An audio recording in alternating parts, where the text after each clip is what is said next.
I have been patiently waiting to give this baby a full-on first impressions try, so let's do that together. This is the ESUM Perfect Finish Complexion book, and let's just kind of do a little walkthrough of this magnificent palette. As you can see, it's got a very generous shade range. I believe they're 32, including 4 adjusters down the side, and I just love how nuanced the undertones are.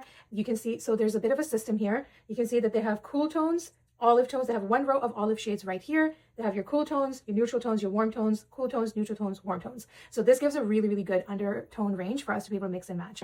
I'm going to first try and find my anchor shade. So that's the shade that matches the depth and brightness of my face best. And I'm just going to pop a look in my mirror here. If I hold this next to my face, I can see that this color is pretty close, somewhere here.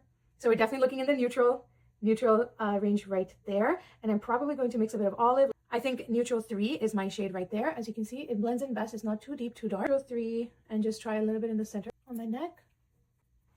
That's a really good match. Let's customize this to just really be seamless on my face. I definitely rely on my eye a lot.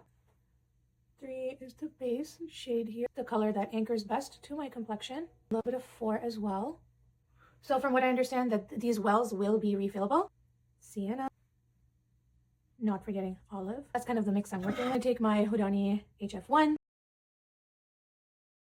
It's blending it absolutely seamlessly. Like, that is gorgeous. It feels like my skin. It's like a second skin finish. I did not do much prep underneath this. I just have moisturizer. I really wanted to test the formula, see how it sits on my face all day. I just want to show you that as long as you know your techniques, as long as you know what you're doing with the colors, you don't need any one brand. You just need to really know your technique, guys. One side blended, one side unblended.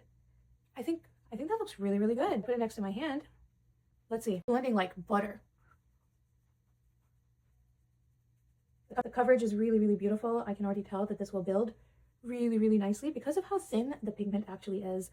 I did not notice a lot of oils in the formula, and it definitely doesn't feel as creamy as the Graftobian palette used to feel. Much lighter, beautiful finish. Guys, this is multi-purpose. I'm also absolutely going to take it under my eye to correct a little bit. The cooler Ruby 04. Because it already has some of that peachy pigment that I need. That looks lovely. So I'm actually just going to set the complexion with a little bit of translucent crystal powder from NARS. And I know even on their website, they just recommend setting with a translucent powder, and you guys know how I feel about all these colored powders on the market these days, especially when we spend all this time calibrating our complexion to perfection. The last thing I want is to knock the overtone off by using a colored powder. That is my finished look with the ESUM Perfect Finish Complexion book. I'm absolutely in love with how it feels. It's really lightweight. Like I mentioned, I just set with a little bit of powder, didn't do too much prep.